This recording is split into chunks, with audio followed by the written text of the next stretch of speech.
If you are done with starting over on Mondays and struggling with emotional eating, then you want to join my free 5-day Freedom from Overeating workshop series. You'll get short trainings that are psychologist designed, no guilt, no diets, plus replays and a bonus Saturday coaching session. Save your seat at toomuchonherplate.com/register. Hey, everybody, welcome back to the podcast. You know that situation where you decide you are going to change your eating habits? You are going to stop the overeating. You're going to stop the eating at night. You are going to take charge of the stress eating that's happening every afternoon. And you craft a plan. Maybe you clean out your cupboards. You start on a Monday or the first of the month or your birthday or the week before your birthday or whatever magical date you've decided that the stars are aligned, and you take your plan and maybe you follow it for a day or a week or sometimes a couple of weeks, and then it falls apart, and then you get discouraged, and then you feel like you failed, and then you decide this didn't work, or I need to start over, or you blame yourself, or you've heard me talk about this dance before. And I'm guessing that there is something similar that has happened in your life, some pattern like this that you can relate to. Today, I want to talk about something that I noticed in my own life that I think could be really helpful to you if what you want is to stop going through this cycle and going in circles and start creating consistent habits and consistent freedom from overeating that feels like you, instead of a set of instructions that you are constantly trying really hard to implement and that you are constantly implementing for a while, and then it's all falling apart. Earlier this year, I was experiencing a really stressful set of events that were outside of my control. I was taking care of some family members who had some very serious health issues. It felt like my time and my schedule were not my own. And a lot of the things that help me feel like me, a lot of the things that count as my self-care, a lot of the things that keep me anchored had fallen off my radar. I was tired. I was stressed. I was not eating as well as I wanted to. I was not getting outside, which is something that is so important for me. I wasn't moving my body, and I was feeling stiff and creaky and cranky, and I knew that this was not helping me with the stress that I was having to deal with. So I decided to try something that normally I really don't like to do. I decided that I was going to come up with a list of habits that were non-negotiable for me, and I was going to track them. I was literally going to create a chart and make a little X when I did these habits every day. Again, this is normally not my style, but I decided I didn't have the brain space to hold this in my head. I knew I wanted to get these things happening again, and it felt like, okay, this is something I could experiment with. So I went online and I found this habit tracker form that had 30 squares on it for the month, or 31 squares, and lines to write all your habits in. And I wrote down my habits and decided, okay, this is day 1. We're going to do this for 30 days. I'm going to get an X in every square. Spoiler alert, on day 1, I did not put an X in every square. I put an X in some squares. On day 2, I did not put an X in every square. I put an X in some squares. And it went on like that. And I started to get discouraged because every morning I would pull out my little habit tracker to put the X's in from the previous day. And I wasn't seeing this chain of X's. And as I got discouraged, I started to feel like this wasn't working. And I started to remember that this isn't my style. I don't like to do these things. And I started to pay less attention to it. And I started to have even fewer X's in the little squares. And then I stopped wanting to use the habit tracker. And then I had my aha moment. I had set myself up. I had completely set myself up with this perfectionistic fantasy. Here's what I had decided. I had correctly realized that there are these habits that are really good for me, that helped me be more resilient, that helped me cope with stress, that helped me feel like myself, that helped me make good decisions. And I had rightly decided that I needed to get back to doing these things. And I had thought, probably accurately, that having some kind of charting would be really helpful to me because this was not a time when I had the mental bandwidth and focus to remember all these habits and to keep track of whether I was doing them or not. So having this visual and having a process where I could just be reminded every day of what my habits were and check them off, that was probably a good thing. Here is where I went wrong. I made this magical decision that somehow by simply creating a list, I was going to create the capacity to go from almost zero with some of these habits to perfect, and that it was going to happen instantly because I had created a chart. I was going to decide that I was going to be the person who was going to get back to going outside every day and moving my body. And just like that, I was going to wake up and every single day, I was going to do it. I was going to be the person who was going to decide that I was going to eat more healthy lunches every single day. And just like that, that was going to happen. And actually, just like that, what I had done is I had created this massive to-do list of about 10 new habits or 10 old habits that had fallen by the wayside that somehow I was going to add to my already overloaded system and my already overloaded schedule. And just like that, I was going to be perfect at all of them. Some of you, like me, have probably listened to the productivity podcasts and read the books on how to get more done in a day. And maybe you've heard the story, I don't know if it's true or not, about Jerry Seinfeld and how he decided to, I think it was, practice his routines by creating a chart and putting an X every day that he worked on his comedy. And just like that, he had an X every single day. And I think he said something like, it's magic because once you see this chain of X's, you won't want to break it. And it works. I don't know about you, but I'm not like that. I am not consistently perfect just like that 100% of the time, every single day. And I'm also very aware that if I've decided the goal is to have unbroken X's and I break the chain, it feels like it's broken. There's no more chain. And it becomes a lot harder to keep putting X's in those little boxes. You know what I mean? Perfectionism is the enemy of freedom from overeating. Perfection is absolutely the enemy for ending emotional eating. Deciding to change a habit means it's already done is the enemy to a lot of us.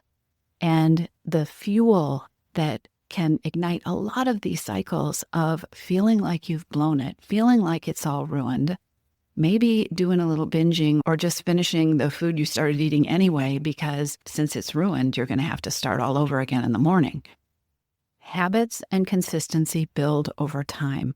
Freedom from overeating is created step by step. Some of those steps are failures. Some of those steps are plans that go absolutely sideways. But freedom from overeating is created one step at a time with learning that happens after each step. I will tell you that one of the most valuable pieces of my group coaching program, Your Missing Piece, is having a container.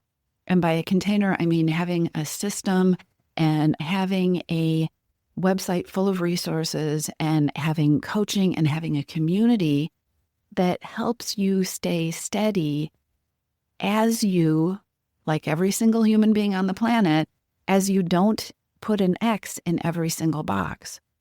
One of the great strengths of this program is the fact that we expect imperfection, and we catch you and we hold you when you do get it imperfectly, when you do fall off track, and we help you keep going.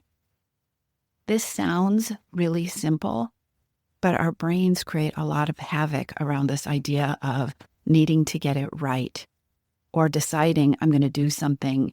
And the fact that what's truly human is that means we're going to do it inconsistently as we grow more consistent. And so having coaching around that, having a place where you have a lot of help and resources to see the progress that you're making, even though you're not getting it perfect, this is incredibly valuable. I think this is especially relevant in this area of overeating and emotional eating because there is so much messaging in diet culture around the need to get it perfect, around the need to be strong, around the need to have self-discipline, and also the idea that if you don't get it perfect, somehow you failed, instead of what's really true. What's really true is not getting something perfect is a part of the process of change. Imperfection is a part of the process of change. So let me take you back to my habit tracking journey and tell you what I did after I noticed what I was doing with perfectionism and how I was causing myself a whole bunch of overwhelm. I took a step back, I got some perspective, and I realized my goal here was not to be perfect. My goal here was to get through this tough time as best I could, to feel as good as I could while I got through this tough time. And as a way of helping myself and taking care of myself, my goal was to be more consistent as I could be with these habits, which is so different from being perfect. And if I was doing these things, if I was becoming more consistent with these habits, if I was paying more attention to these things that help me feel better and function better and eat better and sleep better and be healthier, what I should be seeing on this habit tracking chart isn't a solid block of X's in every single square. What I should be seeing was increasing X's over the course of the month. My first step in taking care of myself was deciding, here are these things I need to do. My next step in the process was deciding what is something I can experiment with that will help me do more of these things more of the time.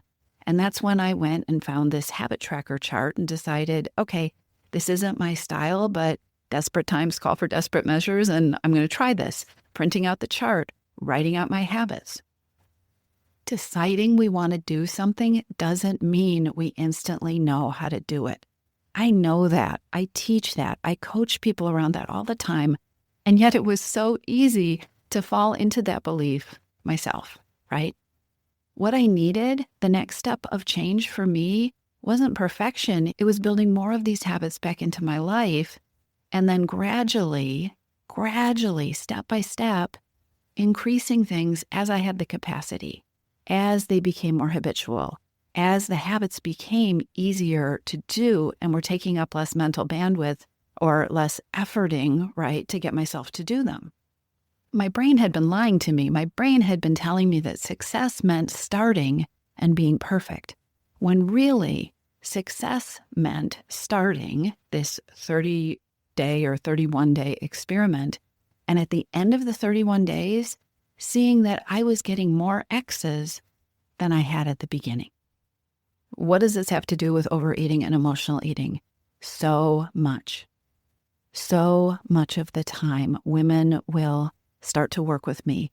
They'll join Your Missing Piece, and they will not realize that they have the expectation that, okay, I've done this thing, I've made this decision, and now I will be perfect.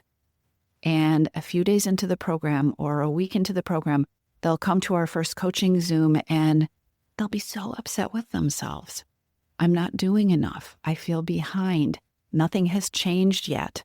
I'm still overeating. Oh my goodness, what have I done? Have I wasted my money? Have I invested my hope in one more thing that isn't going to work? If something was going to work instantly, you would have figured it out by now. Creating freedom from overeating, it means changing your paradigm.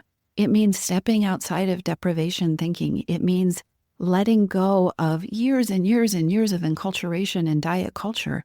It happens layer by layer. It happens step by step. You do not have to be perfect. You can't be perfect as you embark on this process. And in the imperfection, if you allow it, you can create amazing results. And guess what?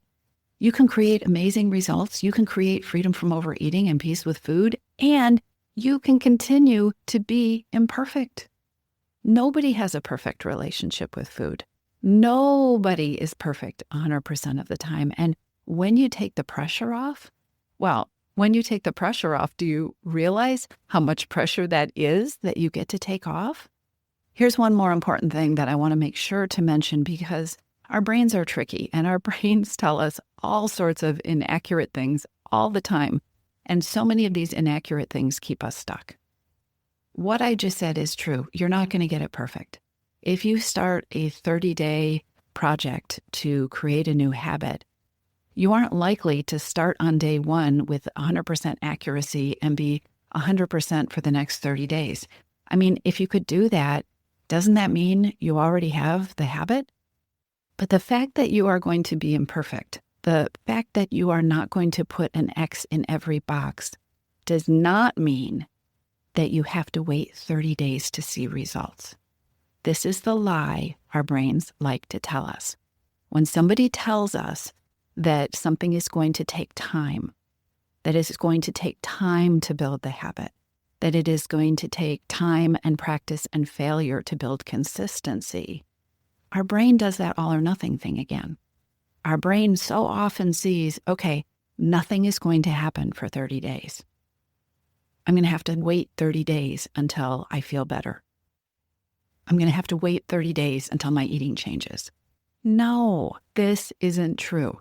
One of the most consistent things I hear from members of Your Missing Piece is how changes snuck up on them, how it was the little things, the imperfect things that led to the changes, how they were surprised because in their brain, they had this huge hurdle that they had decided they needed to cross somehow before they were going to see the results that they wanted. And while they were busy doing these little things that their brain was saying, okay, this is just the pre-work. This doesn't really count. It was while they were doing these little things that sometimes they look up and they see, oh my gosh, I'm not binging anymore. Wow, I didn't even think about putting that in my grocery cart when I went to the grocery store. I didn't have to say no. I just didn't want it. You don't have to wait to get to the finish line to start feeling better, to start eating better, to start creating peace with food and freedom from overeating. Starting to be able to make a few X's in boxes where previously you have had no X's makes a huge difference. And one of the things that I found with this habit tracking that I see all the time with members of my program who are making changes with overeating and emotional eating, one of the things that happened for both of us is that some of those X's that were so important to fill in, that were so hard to achieve at the beginning, over time, they became more and more consistent. The habits, the not eating at night for members of my group, the getting outside for me, the eating a more healthy lunch so you're not starving at the end of the day, the habits started to become more and more and more automatic. So that a few months later, they weren't even habits that needed to be on the list of things to track. They had become a part of me. They'd become a part of the members of the program. Start from zero or start from a little bit of inconsistency and aim for building more, little by little, step by step. I hope this is helpful. I'll talk to you soon. Are you ready to take some next steps? I've got a super easy one for you. Sign up for my free 5-day Freedom from Overeating workshop series. In that series, I'm going to walk you through a psychologist-designed framework designed to stop overeating without deprivation, so your evenings feel more relaxed and calmer and cravings lose their grip. Replays are included when you register, and we're going to finish the week with a bonus Saturday coaching workshop so that you can tailor your plan to you. Save your seat at toomuchonherplate.com/register.